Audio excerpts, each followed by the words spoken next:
Shout out dyan sa magandang lalaki sa parola kong kaibigan. Simon 11. Boss, mabuhay ka. At saka huwag ka na mahilig sa chicks.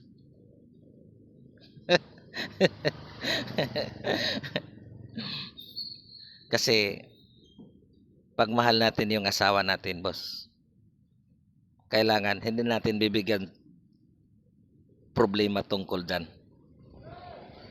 Kasi yung chicks andyan lang yan eh. Pero yung asawa, kasama mo yan habang buhay. Mahirap yung magsama, boss, na may kunting puwang sa puso. Kaya ihinto mo na yung paghilig mo sa mga chicks. Shout out sa'yo, boss. Mon 11, mabuhay ka. At shout out dyan sa kaibigan ko si Jumare Barindillas. Bye, mabuhay ka at saka mag-ingat ka lagi. Saka shout out dyan sa followers ko si Bilma Magpalok. Merjen Lumayag, shout out sa'yo. Sunny Boy Toto, shout out sa'yo, taga Valenzuela. Si Jake, si Maribik, shout out sa inyo lahat dyan. At saka yung mga kasama sa asawa ko, shout out sa inyo.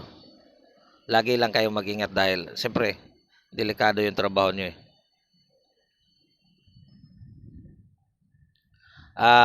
Pamiling Aliko, shout out sa'yo. Pinsan ko sa Cagayan de Oro, Fredo Servado, shout out sa'yo pinsan. Yuri taga Kasangagdaan, shout out sa'yo pinsan.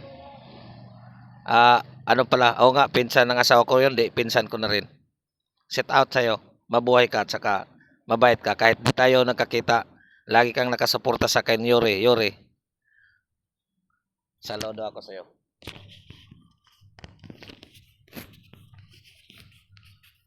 Si Ate Alma, nasa Cubao, shout out sa'yo.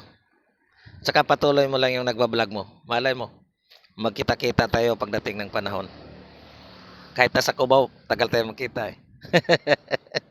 At saka maraming salamat. Lubos buong buhay ko yung papasalamat sa iyo nung nagkasakit ako. Ikaw lang yung nalalapitan sa asawa ko ng hiram na pira. Maraming salamat talaga. Hindi ka pabayaan sa Panginoon dahil ang bait mo. Biro mo sa dami-dami kong kilala. Mismo sa Basiko nga, mismo sa Basiko, di nga sila maniwala wala akong pera.